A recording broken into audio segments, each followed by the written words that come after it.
Hello, this is Mr. Wolfe again, and I'm excited about my first chapter Friday on this one.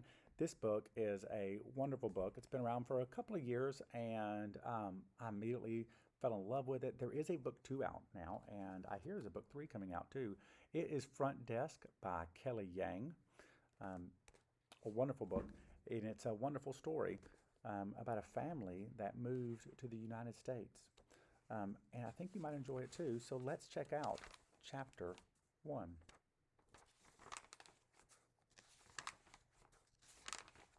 Chapter one. My parents told me that America would be this amazing place where we could live in a house with a dog, do whatever we want, and eat hamburgers till we were red in the face. So far, the only part of that we've achieved is the hamburger part, but I was still holding out hope, and the hamburgers here are pretty good. The most incredible burger I've ever had was at the Houston Space Museum last summer. We weren't planning on eating there. Everybody knows museum food is 50,000 times more expensive than outside food, but one whiff of the sizzling bacon as we passed by the cafe and my knees wobbled. My parents must have heard the howls of my stomach because the next thing I knew, my mother was rummaging through her purse for coins. We only had enough money for one hamburger, so we had to share. But man, what a burger. It was a mile high with real bacon and mayonnaise and pickles. My mom likes to tease that I devoured the whole thing in one gulp, leaving the two of them only a couple of crumbs. I'd like to think I gave them more than that. The other thing that was great about the Space Center was the free air conditioning. We were living in our car that summer, which sounds like a lot of fun, but actually wasn't, because our car's AC was busted. So, after the burger, my dad parked himself in front of the vent and stayed there the entire rest of the time. It was like he was trying to turn his fingers into popsicles. My mom and I bounced from exhibit to exhibit instead. I could barely keep up with her. She was an engineer back in China, so she loves math and rockets. She oohed and ahed over this module and that module. I wish my cousin Shin could have been here. He loves rockets too. When we got to the photo booth, my mother's face lit up. The booth took a picture of you and made it look like you were a real astronaut in space. I went first. I put my head where the cardboard cutout was and smiled when the guy said, "Cheese." When it was Mom's turn to take her photo, I thought it would be funny to jump into her shot. The result was a picture of her in an astronaut suit hovering over Earth, and me standing right next to her in my flip-flops doing bunny ears with my fingers. My mother's face crumpled when she saw the picture. She pleaded with the guy to let her take another one, but he said, "No can do, one picture a person." For a second, I thought she was going to cry. We still have the picture. Every time I look at it, I wish I could go back in time. If I could do it all over again, I would not photobomb my mom's picture, and I'd give her more of my burger. Not the whole thing, but definitely some more bites. At the end of that summer, my dad got a job as an assistant fryer at a Chinese restaurant in California. That meant we didn't have to live in our car anymore, and we could move into a small one-bedroom apartment. It also meant my dad brought home fried rice from work every day. But sometimes he'd also bring back big old blisters all up and down his arm. He said they were just allergies, but I didn't think so. I think he got them from frying food all day long in a sizzling wok. My mom got a job in the front of the restaurant as a waitress.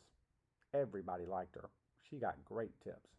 She even managed to convince the boss to let me go with her to the restaurant after school, since there was nobody to look after me. My mother's boss was a wrinkly, white-haired Chinese man who reeked of garlic and didn't believe in wasting anything. Not cooking oil, not toilet paper, and certainly not free labor. "You think you can handle waitressing, kid?" he asked me. "Yes, sir," I said. Excitement pulsated in my ear. My first job. I was determined not to let him down. There was just one problem. I was only 9 then, and needed 2 hands just to hold one dish steady. The other waitresses managed 5 plates at a time. Some didn't even need hands. They could balance a plate on their shoulder. When the dinner rush came, I too loaded up my carrying tray with 5 dishes. Big mistake.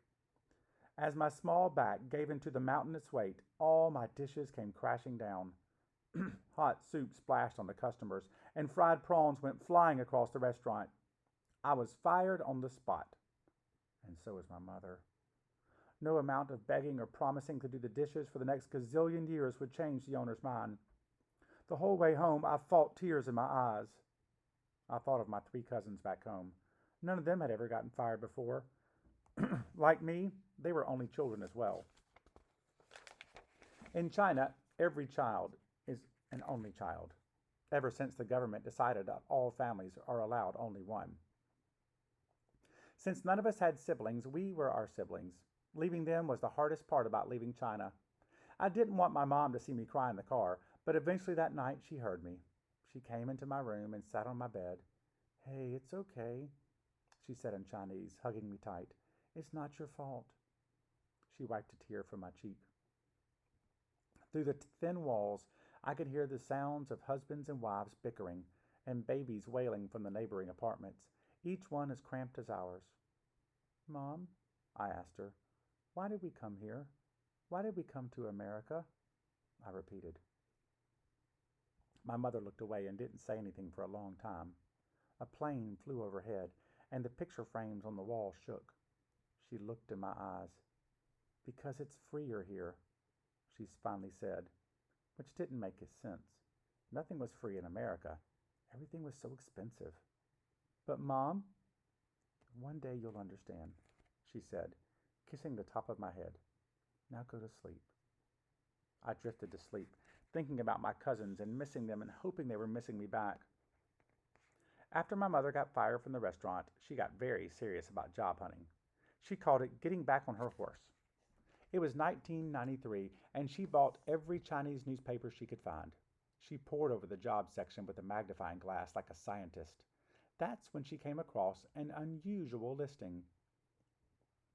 A man named Michael Yao had put an ad out in the Chinese newspaper looking for an experienced motel manager. The ad said that he owned a little motel in Anaheim, California, and he was looking for someone to run the place. The job came with free boarding, too. My mother jumped up and grabbed the phone. Our rent then cost almost all my dad's salary, and who said things in America were free? To her surprise, Mr. Yao was equally enthusiastic. He didn't seem to mind that my parents weren't experienced and really liked the fact that they were a couple. "2 people for the price of one," he joked in his thick Taiwanese accented Mandarin, when we went over to this house the next day. My parents smiled nervously while I tried to stay as still as I could and not screw it up for them, like I screwed up my mother's restaurant job. We were sitting in the living room of Mr. Yao's house, or rather his mansion. I made myself look at the floor and not stare at the top of Mr. Yao's head, which was all shiny under the light, like it had been painted in egg white. The door opened, and a boy about my age walked in. He had on a t-shirt that said, "I don't give a," underneath it, a picture of a rat and a donkey. I raised an eyebrow. "Jason," Mr. Yao said to the boy, "say hello." "Hi," Jason muttered. My parents smiled at Jason. "What grade are you in?" they asked him in Chinese. Jason replied in English. "I'm going into 5th grade." "Ah, same as Mia," my mom said. She smiled at Mr. Yao. "Your son's English is so good." She turned to me. "Hear that, Mia? No accent." My cheeks burned. I felt my tongue in my mouth, like a limp lizard. "Of course he speaks good English. He was born here," Mr. Yao said. "He speaks native English." Native. I mouthed the word. I wondered if I worked really hard, would I also be able to speak native English one day? Or was that something completely off limits for me? I looked over at my mom, who was shaking her head. Jason disappeared off into his room, and Mr. Yao asked my parents if they had any questions. "Just to make sure, we can live at the hotel for free?" my mom asked. "Yes," Mr. Yao said. "And what about—" My mom struggled to get the words out. She shook her head, embarrassed to say it. "Will we get paid?" "Oh, right, payment," Mr. Yao said, like it hadn't dawned on him at all. "How's $5 a customer?" I glanced at my mom. I could tell that she was doing the math in her head because she's always got this dreamy smile on her face. 35 rooms at $5 a room. That's $150 a night, my mom said, her eyes widening. She looked at my dad. That's a lot of money. It was a humongous amount of money. We could buy hamburgers every day, one for each of us. We wouldn't even need to share. When can you start? Mr. Yao asked. Tomorrow, my mom and dad blurted out at the exact same time. Mr. Yao laughed. As my parents got up to shake his hands, Mr. Yao muttered, I have to warn you, it's not the nicest hotel in the world. My parents nodded. I could tell it made no difference to them what the motel looked like. It could look like the inside of a Greyhound bus toilet for all we cared. At $150 a day plus free rent, we were in. Front desk. If you want to find out what happens when they get to that motel, you have to read the book. Hope you enjoy it like I did.